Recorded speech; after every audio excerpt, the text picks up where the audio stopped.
right. Hi, everyone. My name is Gurjan, aka Gigi. And I'm Victoria. And I'm Mika. And this is A Word at the Table. Hey, everybody. How's everyone doing? Black History Month. Woo! It's over, right? Today's the last day. It is legitimately the last day. Oh my gosh. Mm-hmm. Say hi, Nyla. Hi, Nyla. Hello. Say hi, people. Can you say Black History Month, Nyla? Power to the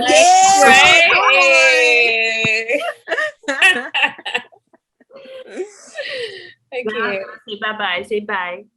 Bye, Nyla. Look, bye, Nyla. Say bye. Yeah, I definitely feel like she hears us. Like she hears you guys. She just ignores. She only responds when she feels like it.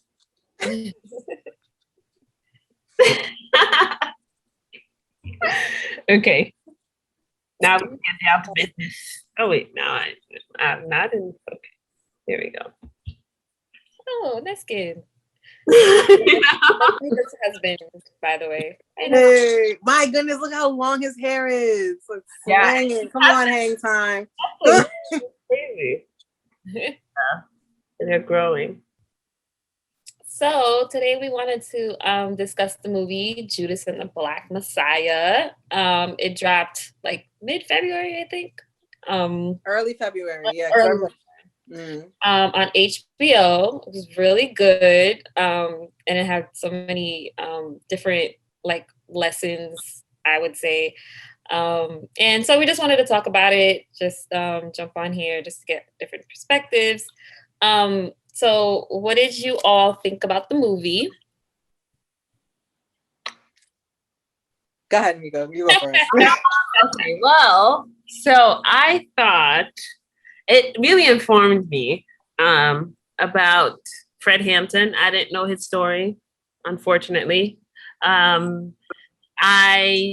informed me more about the Black Panther Party, their movement, different from what I was presented in school and the narrative I learned in like history class. And I don't know, I liked it. I don't know, because I don't know enough about like the true history of the Black Panther Party and the real Fred Hampton. I can't compare it to like, you know, how accurately it portrayed the story. But I thought, not knowing anything outside, or not knowing very much outside of what the story portrayed, I thought it was done really well. What did you know in school? You said it was different from your perception of the Black Panthers was different from what you learned in school. What did you learn? What did they tell you about it? I learned that it was a radical political party. It was portrayed more like a terrorist group. That's what I recall it being like. It was like the bad people, the bad Black people, and it was the way that in the movie they kept saying, like the FBI agent kept convincing or using the term, saying the KKK is just like the Black Panthers. That's pretty much, I feel like, how it was portrayed in the history books, or it is, I should say. Mm-hmm. Yeah, I definitely agree with that. I feel like I did not know all of these things about the Black Panther Party. Like, I felt like what I learned in school was very high level. It was very high level. I want to say maybe there was like a paragraph about the Black Panther Party in our textbooks. And it was very militant. Like, you know, these people, they had guns and rah, rah, rah. But, you know, come to find out, there were like legal guns that they were just using to protect their own. So, yeah. I like the movie. I don't know. And I watched this twice. I watched the movie twice. I don't know if I didn't, if something wasn't permeating in my brain. I didn't understand some of the senseless violence on their part. That's the only thing I enjoyed the movie, but I felt like if I was in Black Panther's headquarters, I'd be like, well, I would be the type person well, why are we doing this, guys? I don't understand. The shootout with the cops and stuff like that. Yes. Yeah. I agree with that. I felt like, but I think that was, from the way it was portrayed in the movie, it seemed like because Fred was in prison, they started acting more out of like emotions of the moment rather than like strategically. Yeah. Yeah, like it's the same way like when Bill came to Fred with all the explosives and he was trying to entice him to go blow up the police headquarters. And if he was that guy that acted on emotion, would have just taken the opportunity to go blow it up. But he was like, yeah, I said to, whatever. Did he say kill all pigs or whatever and get complete satisfaction? Which I don't fully understand why he would say that. Like, I understand the sentiment, but why would you say that with your mouth on mic with a group of people? Like, I don't understand. Yeah, I mean, he was also just coming out of prison. And it's like, I guess, like, on that part, maybe the words were motivated by his recent experiences. You know what I mean? Because he was mistreated in prison. And also, like, he got locked up on something so, like, small. Selling ice cream or stealing ice cream or something like that. Yeah. $70 worth of ice cream. Like, what?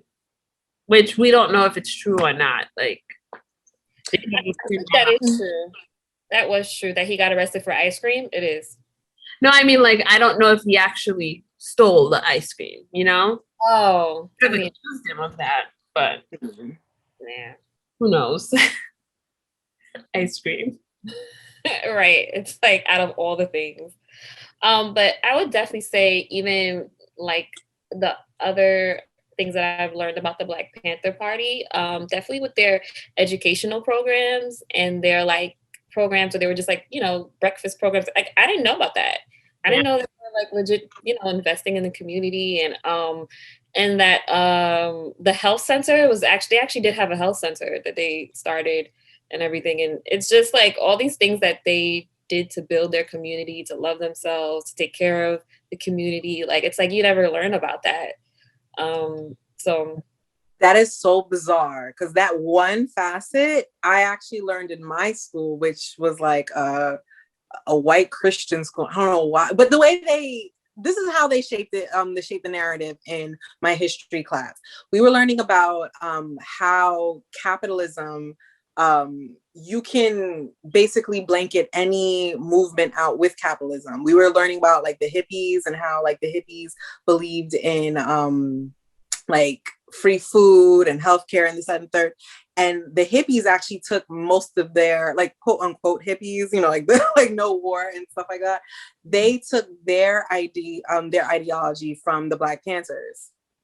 That's what I remember, literally all that. And I was like, oh, okay, cool. And that's it. We just moved on. And the reason why capitalism broke that movement is because hippies, more so hippies, not so much Black Panthers, but like the whole idea of free love and like just that radical movement, you could put that on shirts to sell to people. You can like, basically commodify that idea, which goes against the whole idea of free love, like, because you're introducing it to capitalism. And also Fred Hampton in the beginning of that movie was literally saying that. That's why it got the FBI, so the CIA, so shook, because he's like, we're not going to fight capitalism with Black capitalism. We're going to fight capitalism with socialism. Like, that's the whole issue. Like, when you put a price tag on healthcare, when you put a price tag on insurance and all this, when you put a price tag on life, you gatekeep it from a lot of people and stuff like that. So when you help the community, you kind of move away from capitalism. Yeah, we vilify the idea of communism and socialism, but there is like a little good aspect of it because you kind of help the people. You literally help your community. Yeah. I mean, I thought his whole the Rainbow Coalition, I thought that was such like a smart strategy. Brilliant. Also, like the fact that this man was only 21 years old, right? Like, how brilliant was his mind, like, and the fact, and it's clear why the FBI and the government was so threatened by his voice, because they saw the power that was within him and they had to like extinguish him. Who knew where like the Black people as a whole would have been if they were left alone? I don't know. Yeah, it's just the fact that just thought beyond, himself and his community. And like you were saying, Mika, like literally went into like a Confederate meeting, Confederate church meeting, and was like, yo, y'all are struggling with the same thing that we struggling with. Like, let's just unite. And like, who would do that? Like, who would do that? Because it's not about race at the end of the day. It's about oppression. It's about, he was like, I bet, what did he say? He was like, I bet your kids are learning at the same poor dunk school that I'm, it's about not offering the American dream to all Americans. You put it on like just a little, like a little percentage of people can have these opportunities afforded to them. He was going after everybody. Yeah. I thought it was brilliant. Yeah. Something I thought like throughout the whole movie, if, for instance, if Fred Hampton and the Black Panthers, if they took a peaceful approach to the revolution, like, where would that get to, like, them? Where would that go? And where has it gone? I feel like the reason why they didn't believe in peace is because, in a sense, they were really aware that the police being an occupying force in their communities just signal war to them. So it's like, what do you do in a war? You arm yourself, right? So it's like, because they are holding on to that ideology, I don't think they would ever choose peace. But you're right. If they had those sentiments with like the, like, I guess the spirit of Dr. King, or like, like the non-violent aspect of that, who knows, right? Yeah. Could have probably been honored in like legislation, maybe something put into law or something. Yeah, maybe. I don't know. And then just off the point of like being peaceful, like it's funny how we hear more about like the peaceful like activists in our education, like, or not more about, but at least they're a little bit more emphasized than the ones that were radical. Or not even radical, just like protecting them. Like, like we're making it seem like they were just like, terrorists, like KKK, who's legit killing people. Like, no, they were just legit just protecting themselves. So it's interesting. That's what I'll say. Like, it's interesting to see that like peaceful representation of Black people fighting, like that's a little bit more emphasized to us than the other side. Yeah, I don't know. That's a good thing to think. I guess I gotta ponder about. But what were some of you? Oh, were you gonna say something, Vicky? No, I was supposed to say like they would never do that, because if you highlight the radicals, it would bring forth, like, you would also highlight some of their points that you agree with. You'd be like, oh, they kind of got a point. And it's like, like they don't want that. They want you to keep in your mind that the radicals are crazies. Oh, don't pay attention to them. Da da da da. If you highlight their accomplishments, then like I'm gonna look at a Fred Hampton, I'm gonna read about him and be like, oh wait, this is not too radical. I don't see any issue with this. Right. Can you guys hear me? Oh yeah. Yeah. I turned on my other monitor and it said my mic isn't working. Sorry. So what were some of y'all favorite scenes in the movie? If you had any. I mean, I liked when he did that speech, like when he came out of prison, and like you saw all kinds of people in the crowd, like that Rainbow Coalition. Yeah. And also like the fact that like the FBI agent was in the audience, and then he spoke to, I know some of the pigs could be in the audience. And like, yeah, I don't know. It was just, and the other thing too, that I thought the overall theme of like, he was willing to die for the cause. Like that's like, I don't know if we have that today. Like in the current Black Lives Matter movement, like we don't have, to me, like I don't feel like we have one strong voice that like leads it. And maybe like that's not the way society works today. And like I don't know if anybody is like down for the cause like that. Like I will die for this movement. I will put my life on the line. And like he meant it. Mm-hmm.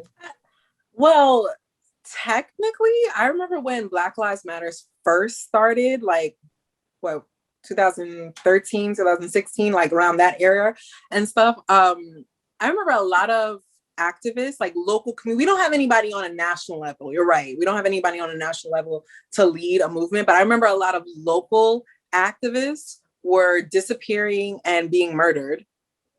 Wow. Yeah, I remember that. And I was like, oh, like they're going after some people. So it's like, maybe even though we don't have people like on a Dr. King stage or, you know, like maybe Al Sharpton, I don't know, but we don't have anybody on that level. You're right.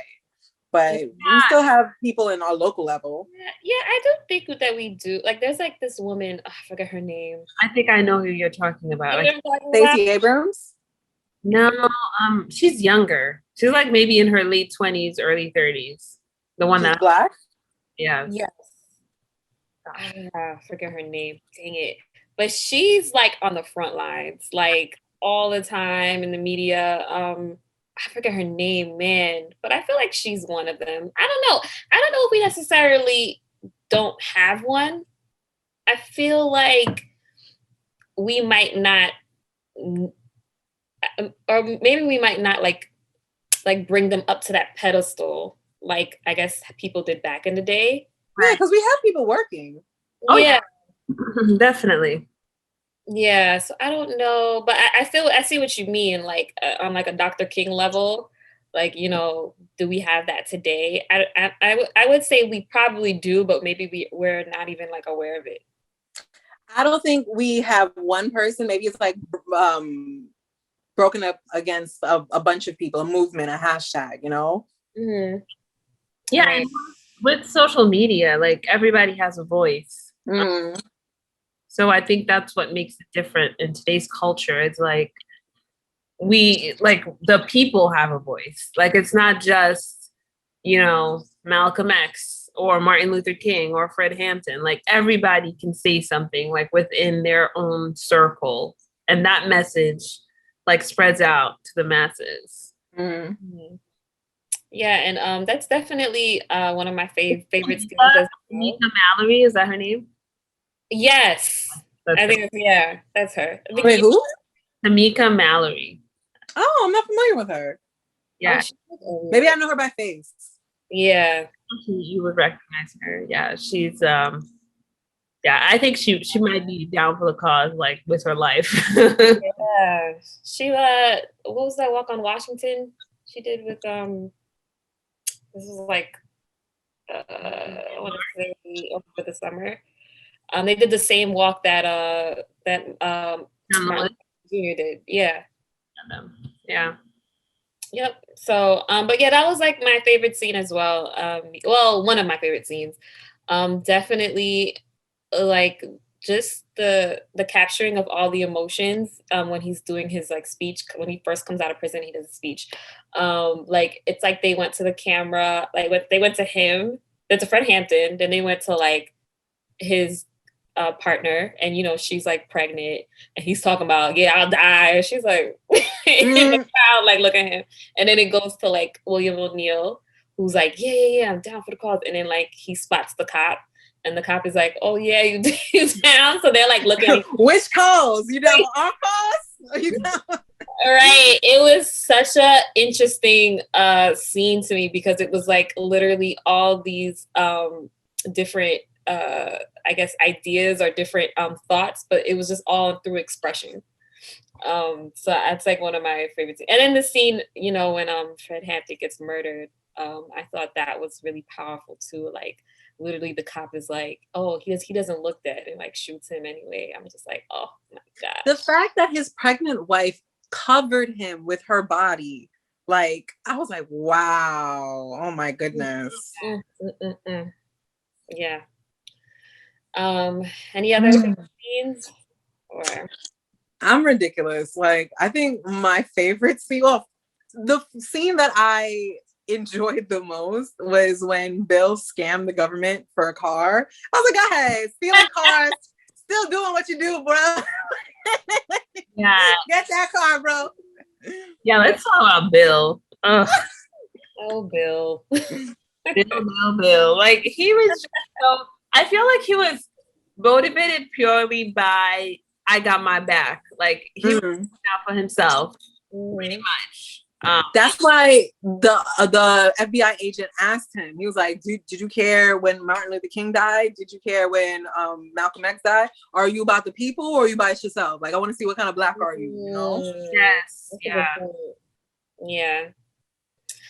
So that kind of goes into the next question. What did you guys think were like some obviously it's called Judas and the Black Messiah. So what did you guys think about like the similarities between William O'Neill, Fred Hampton, and Judas and Jesus?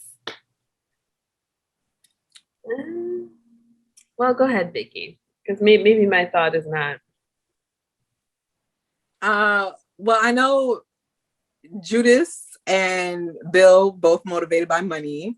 They, you know what? I feel like Bill and Judas both believed in the movement, right? But at the end of the day, I got to get mine, you know, like the government's paying me this to snitch you out. Guess what I'm gonna do? Right. Get these bills paid, you know. That's a bill. I pay bills. Like, that's what he's worried about. That's what he's worried about. That's what my name is. I take care of them. That's what I gotta do. Oh, I'm dead.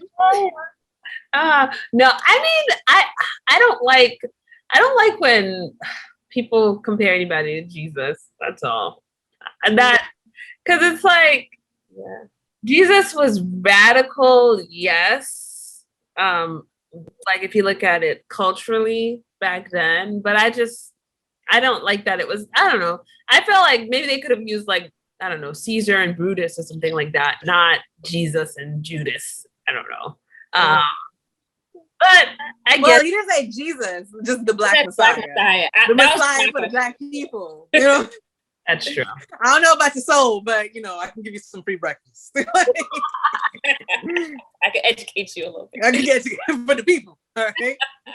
Yeah, but definitely I think the comparison, Judas and Bill were very much like on par, but it's just like the Black Messiah and the actual Messiah, not so much. With Judas, for me, you know, it was kind of low-key taken. The movie was taken from the perspective of Judas. So, well, not Judas. Bill. Bill. So with that being said, it was kind of like it gave him, well, for me, I kind of felt him like more of on a human level, where it's like in moments I literally was like, oh my God, he's gonna change. Like, you know, I'm like, oh yeah, you know, it looks like he's not gonna do this, and then it, you know, we're just disappointed every time. But I think it like the parallels are definitely there, and I also think that it just goes to show that like when you try to preserve yourself so much, it literally leads to your destruction. Like just the fact that he literally committed suicide just like Judas.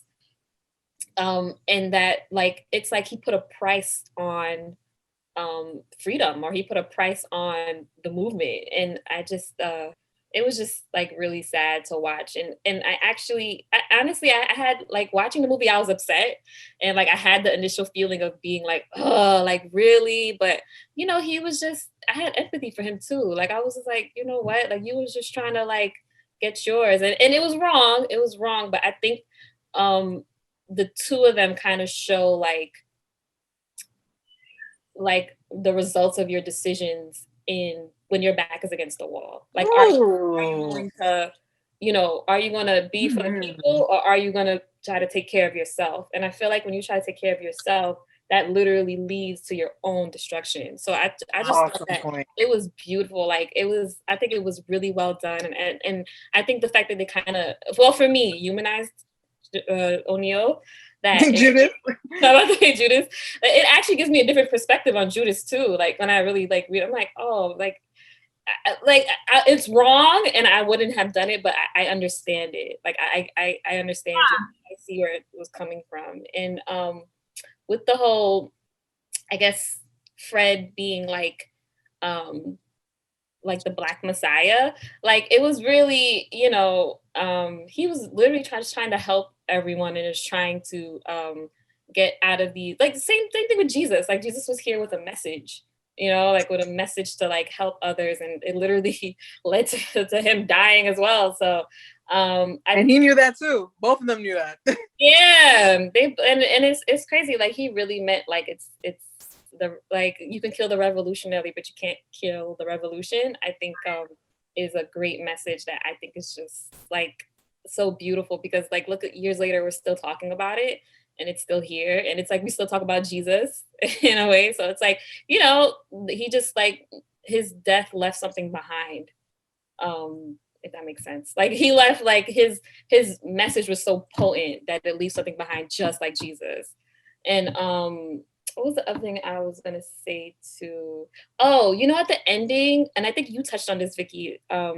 He was like at the ending when they showed the interview of O'Neill, I keep wanting to say Judas, but of William O'Neill, and like one of the questions was like, what is like your legacy? I was like, wow, like, oh man, like your legacy is like a snitch. Like it's just it's sad. It's sad that that's what you left behind. You know what I mean? Like that question when they asked him that, and he was just like, well, I think my son would be. I forgot what his answer was, but it was like, I left my son in the car. He should be happy. You know, my son's bills paid. Like the fact that he got a gas station, like a business to run and make a living pretty much off of this thing that betrayal.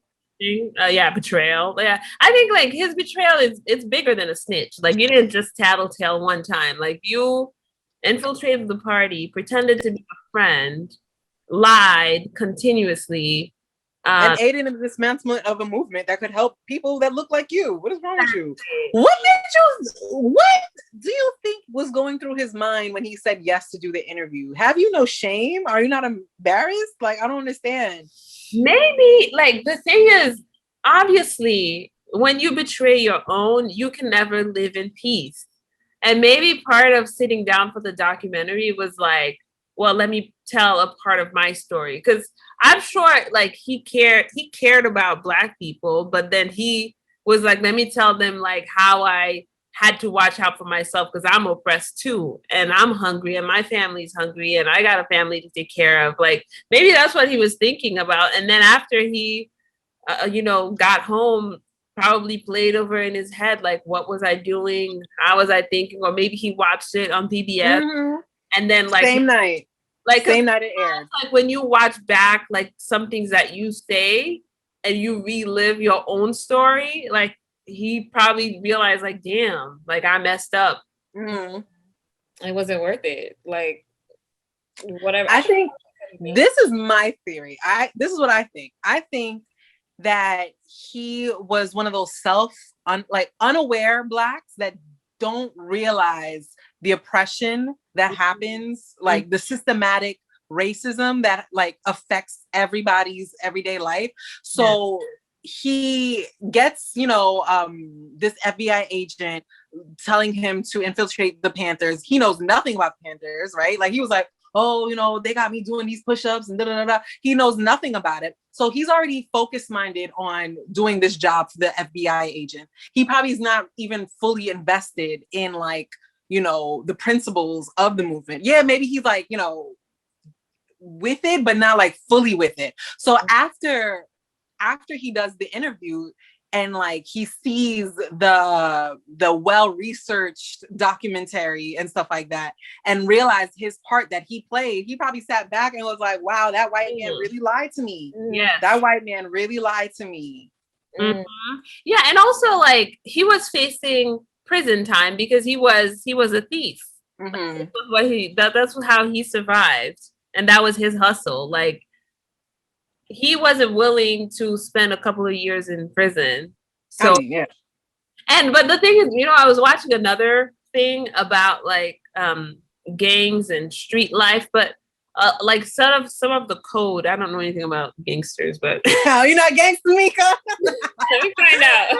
What they said is the code of the street is like if you're doing a certain type of life, you're willing to serve some time. So when it's your time, you're not, if like we all three put together to commit a crime and they caught me, I know that like I'm willing to serve time, even if you two were supposed to get caught too. I'm not gonna sell you out. I'm just gonna serve my time, keep my head down, and come out. Like, but like he was just not like he didn't have that mentality. Right. Again, I think it's like literally what do you do when you are in this system? Yeah. And, you know, and how do you decide to move? Like, are you going to decide to like fight it out and like be about everyone, or just like take care of yourself? And yeah, he made a decision. So, and if he didn't do it, somebody else probably would have, because there's like all of them are oppressed. All of them are like, you know, subject to this system, and they're all suffering, and not all of them are going to be willing to be self-sacrificial. So somebody was going to do it. If it wasn't for Bill O'Neill, somebody else would have. They had plenty of rats in the Panthers. Yeah, I remember like one of the guys I think was like a snitching and blamed it on someone else, and like he was going around like a bunch of chapters. You know, he was on tour, just like having the police follow him. Snitching on tour. Yeah. Oh man. So anyway, what do you guys have any for final thoughts? Like any last takeaways? Like what did you learn? Did you learn anything that you feel like you want to apply to your life today, or anything you want to share as far as like takeaways? Don't be a snitch. Hey. Oh man, I'm kidding, but not really. I think it's just it motivated me to learn more about my history, Black history, African American history, just like all of it. Same, me too. I think it was just very inspiring just to know that we just created like a party that was just for like self-love and self-protection. And I'm happy they created this movie. I just got to know more about Fred Hampton. I did not know all of that. I knew more about how he died and just the Black Panther Party just being like militant, but I really didn't know about all the good things in the community that they did, and that he was just so inspirational. And it definitely inspired me to learn more, like you said, Mika. For sure. I agree. Ditto. That wraps up our little review on Judas and the Black Messiah. I hope you guys watch it and love it. This is A Word at the Table. And stream it until March 13th, I think, on HBO Max. And that's it. Okay. It's technically in theaters too, but who's going to a theater? Oh, yeah. I was like, theaters? What? You really want the cause, you really want to see it. I know, right?